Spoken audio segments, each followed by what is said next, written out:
ഇവർ രണ്ടുപേരും തല്ലൂടുന്ന എന്തിനാണ്?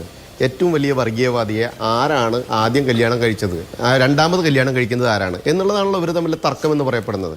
നമ്മളൊരു കാര്യം മനസ്സിലാക്കേണ്ടത്, ജമാഅത്തെ ഇസ്ലാമിയോ PDPയോ മറ്റു ഇവരുടെ കൂടെ നിൽക്കുന്ന വർഗീയ സംഘടനകളൊന്നും ഒരു തരത്തിലും അവരുടെ പ്രഖ്യാപിത നിലപാടിൽ നിന്നോ പ്രത്യയശാസ്ത്രത്തിൽ നിന്നോ ഒരു കാരണവശാലും അവർ പിന്മാറിയിട്ടില്ല.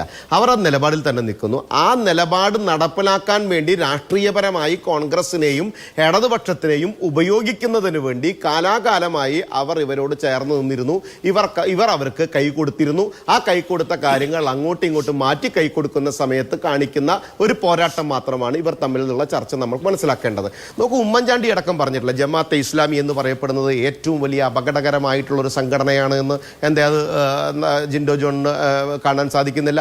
നോക്കൂ, അജ്മൽ കസബ് അടക്കമുള്ള, അതുപോലെ ഹമാസ് തീവ്രവാദികൾക്ക് അനുകൂലമായിട്ടുള്ളത് അടക്കമുള്ള, അതേപോലെ തന്നെ ഈ അഫ്സൽ ഗുരു അടക്കമുള്ള ആളുകൾക്ക് പ്രാർത്ഥന നടത്തിയിട്ടുള്ള സംഘടനയാണല്ലോ. അപ്പോൾ അവരൊക്കെ ഏത് ശൈലിയിലേക്കാണ് ഉദ്ദേശിക്കുന്നതെന്നും എന്താണ് ഉദ്ദേശിക്കുന്നതെന്നൊക്കെ വളരെ വ്യക്തമായിട്ട് അറിയാം. ഞാൻ ചോദിച്ചോട്ടെ, ഈ നിലമ്പൂരിൻ്റെ തെരഞ്ഞെടുപ്പുമായി ബന്ധപ്പെട്ട് ഇവർക്കാർക്കും നിലമ്പൂര് ഇത്ര വർഷമായിട്ട് അനാഥപ്പെട്ടു പോയ സാഹചര്യത്തെക്കുറിച്ച് ചർച്ച ചെയ്യാൻ തയ്യാറില്ല. 9 കൊല്ലം അൻവർ കാണിച്ചു കൂട്ടിയ പ്രവർത്തനത്തെക്കുറിച്ച് ചോദ്യം ചെയ്യാൻ ഇവരാരും തയ്യാറില്ല.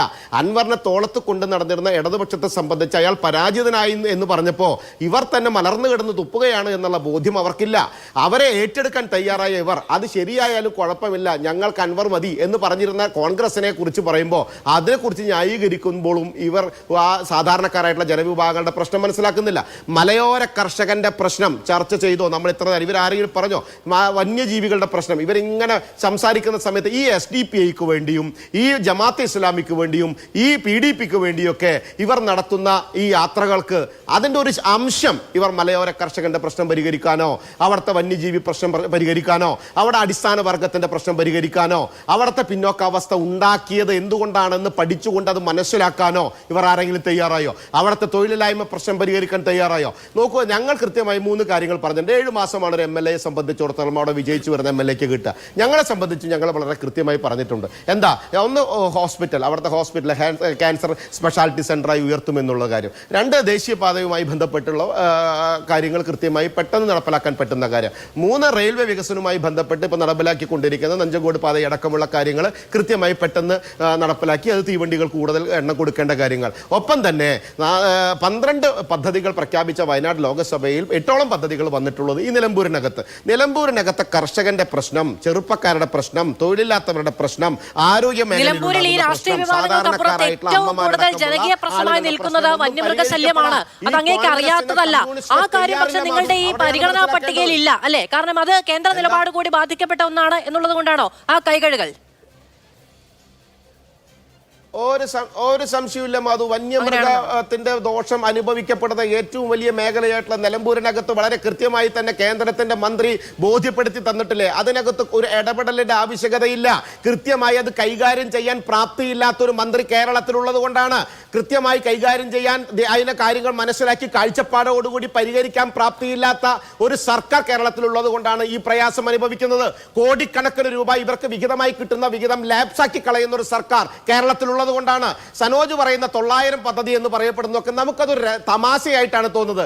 കേരളത്തിലിരിക്കുന്ന എനിക്കോ മാധുവിനോ ജിൻഡോനോ സനോജിന്റെ സുഹൃത്തുക്കൾക്കോ ജിൻഡോന്റെ സുഹൃത്തുക്കൾക്കോ എന്റെ സുഹൃത്തുക്കൾക്കോ രാഷ്ട്രീയം മാറ്റി വെച്ചുകൊണ്ട് കേരളത്തോട്ടൊന്ന് തിരിഞ്ഞു നോക്കുന്ന സമയത്ത് ഇവിടെ 900ഓളം പദ്ധതി കൊണ്ടുവന്ന് ഇനി കേരളത്തിൽ വികസനത്തിന്റെ ഒരു കാഴ്ചപ്പാടിന്റെയും ആവശ്യമില്ല എന്നാണ് അവർ അവകാശപ്പെടുന്നതെങ്കിൽ മാധു, നമുക്ക് മൂക്കത്ത് വിരൽ വെക്കേണ്ടി വരില്ലേ?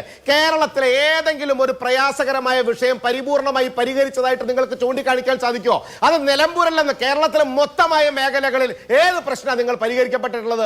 ഏത് അടിസ്ഥാന വർഗത്തെ നിങ്ങൾ പരിഹരിച്ച് മുന്നോട്ട് കൊണ്ടുവന്നിട്ടുള്ളത്? പിന്നോക്ക വിഭാഗങ്ങൾ നേരിടുന്ന പ്രയാസങ്ങളെ പരിഹരിക്കാൻ നിങ്ങൾക്ക് സാധിച്ചിട്ടുണ്ടോ?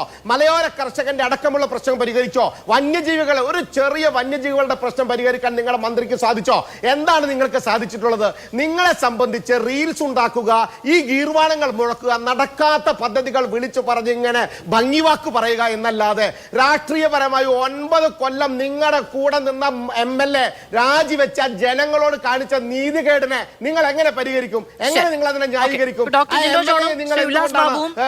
ഈ വിവാദങ്ങൾക്കപ്പുറത്തുള്ള കാര്യങ്ങൾ കൂടി നേരിട്ട് ജനങ്ങളെ ബാധിക്കുന്ന വിഷയത്തിൽ എന്ത് ചെയ്തു എന്നൊരു ചോദ്യം കൂടി ഉന്നയിക്കുകയാണ്.